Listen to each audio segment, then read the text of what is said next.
Holding patrimonial. Será que é um custo que vale a pena? Ou será então que é apenas uma modinha cara para tentar te fazer economizar impostos? Olha só, se você não me conhece, eu sou o Lucas Farias, eu sou consultor especialista em investimentos e hoje nós vamos conversar aqui de uma maneira clara e sem juridiquês se de fato vale ou não a pena ter uma holding patrimonial para organizar e pagar menos impostos sobre os seus bens. Vamos começar aqui definindo o que é uma holding patrimonial. Olha, nós podemos entender que uma holding patrimonial é uma espécie de empresa com um CNPJ próprio que tem aqui a finalidade de organizar e também de controlar o patrimônio de uma família. Por falar em patrimônio, pode incluir aqui os imóveis, assim como também investimentos e participação em outras empresas. Desta maneira, todo o patrimônio da família passaria para essa holding, para esta empresa, saindo da pessoa física e então pertencendo a essa empresa jurídica, né, que deve controlar e administrá-lo. Todos os membros da família passam então também aqui a pertencer cotas dessa holding patrimonial como se fossem sócios desta nova empresa. A principal finalidade e os principais benefícios de uma holding está de fato aí na organização patrimonial. Também pode ser utilizado, né, como um instrumento de planejamento sucessório. Olha, ainda em relação aqui ao planejamento sucessório, a holding ela se mostra um instrumento muito interessante que busca aqui, né, de certo modo, evitar um inventário e também evitar aqui conflitos familiares. Quando esse instrumento ele é muito bem planejado, juridicamente falando, ele já vai existir ali regras muito bem claras e definidas no contrato social desta empresa que seria a hold, né? Com isso, é possível evitar aqui impostos com cargas altíssimas, né? Isso porque dentro da organização ali já poderia haver essa distribuição através das cotas. Outro ponto importante é a própria doação em vida, né? Que a holding também possibilita. Então, de uma maneira geral, é uma maneira que eficiente, né, de acontecer essa sucessão do patrimônio, pagando menos impostos, de uma maneira mais planejada e principalmente aqui como uma forma de proteção para os herdeiros, né, para que eles possam ali passar por esse momento muito delicado da sucessão de uma maneira mais tranquila. Já quando nós falamos no quesito de organização e o controle do patrimônio como um todo, isso acontece porque o patrimônio ele passaria a ser organizado de fato como uma empresa, como de fato é, né, com um CNPJ próprio. Isso acaba trazendo muito mais clareza sobre a gestão, muito mais controle financeiro também sobre o patrimônio como um todo, e isso acaba facilitando também a tomada de decisões mais estratégicas nesse momento, né, principalmente trazendo aqui, né, esse momento de sucessão. Outro ponto, e não menos importante, é a eficiência tributária, né? Se tem uma coisa aqui que o brasileiro não gosta de fazer, é de pagar impostos. E se existe alguns instrumentos onde é possível reduzir legalmente falando os impostos, por que não utilizá-lo, né? Então a holding, ela também acaba, de certo modo, trazendo essa eficiência tributária. Mas vale dizer aqui que precisa ser algo realizado com muito cuidado.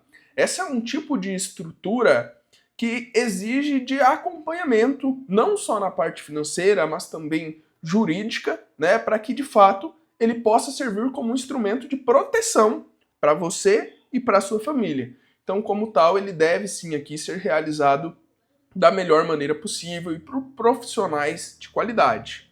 Um ponto aqui também que merece atenção é que pode sim acontecer uma economia tributária, mas esse benefício ele não é automático e nem garantido. Ele vai depender do tipo de ativo, do tipo da estrutura e principalmente do tipo da legislação. Então, mais uma vez aqui ressaltando a importância, né, de um acompanhamento jurídico muito bem preparado e muito bem planejado.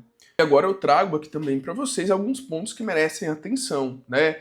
A holding ela não é somente maravilhas, como a gente tem visto até aqui, Inclusive, como nós temos visto aí alguns profissionais comentando nas redes sociais. Não, por ser uma estrutura complexa, uma holding ela tem um custo aqui relevante para o investidor, para a família como um todo.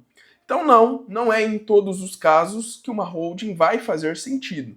É preciso fazer uma análise cuidadosa aqui para de fato entender se esse custo é compensatório ou não para o tamanho do seu patrimônio. Outro ponto importante, né?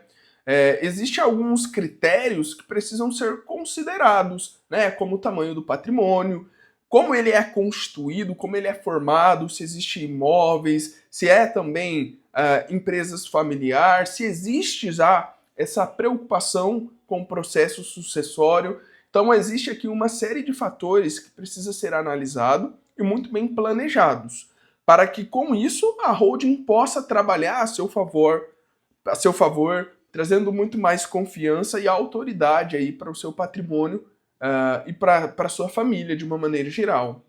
Então, olha, sendo aqui muito transparente com vocês, a holding, como eu falei, ela é relativamente cara e não é para qualquer investidor, não é para qualquer aí tamanho de patrimônio. Não, isso porque vai se fazer necessário honorários advocatícios, honorários muitas vezes contábil também de uma maneira geral. Existem taxas, inclusive, para abertura, taxas de registro, taxa propriamente jurídica e de manutenção dessa holding. Então precisa ser muito bem analisado e muito bem estruturado para que esse instrumento possa funcionar a seu favor, né? E não apenas ser um peso a mais aqui ineficiente. E, por exemplo, se tratando aqui ainda das desvantagens, e principalmente aqui dos riscos que ninguém te conta sobre a holding, é que se por um momento a estrutura for mal planejada, mal realizada, pode acontecer sim uma atuação fiscal, né? O fisco, a nossa Receita Federal, ela monitora esse tipo de movimentação. Então é algo que precisa ser muito bem realizado e muito bem planejado para evitar dores de cabeça lá na frente. Outro ponto importante é que uma holding ela não vai eliminar por completo todos os impostos. Não é isso que acontece. Basicamente, ela vai reorganizar esses impostos. Além disso, com a constituição de uma holding, ela vai exigir aqui uma disciplina de gestão por parte da família relacionada ao patrimônio. Não é simplesmente constituir, pagar as taxas e imaginar que você está totalmente blindado. Não é isso, né? Não é isso. A holding ela é um instrumento que pode te auxiliar, mas ela não faz milagre. Se alguém te falou que a holding vai resolver todos os seus problemas, desconfie, porque não é assim que funciona na prática, tá? E para nós encerrarmos, para esse vídeo não ficar muito longo, né, é importante nós dizermos que de fato a holding ela é sim aqui uma ferramenta muito poderosa, mas que precisa ser utilizada de uma maneira certa, de uma maneira estratégica, com planejamento e principalmente com visão de longo prazo, tá? O erro aqui não é fazer uma holding, o erro é você construir uma holding sem a devida necessidade, sem o devido aqui diagnóstico da sua vida financeira. E olha, se você quer entender se de fato uma holding pode ou não ajudar você, pode trazer todos esses benefícios que nós falamos em relação ao seu patrimônio, comente aqui embaixo o diagnóstico e eu vou entrar em contato com você para analisar o seu caso, a sua vida financeira. Uma holding é algo muito sério, como nós vimos aqui no vídeo, é algo que pode transformar sua vida financeira, pode te blindar, mas como eu falei, não é para todo investidor. Então se você já tem um patrimônio constituído, se você já é um investidor aqui que se preocupa inclusive com essa blindagem e com a sucessão do seu patrimônio para os seus herdeiros, essa conversa ela pode agregar muito para você. Então comente aqui abaixo o diagnóstico e não esqueça também de deixar o like nesse vídeo para fortalecer cada vez mais o nosso canal.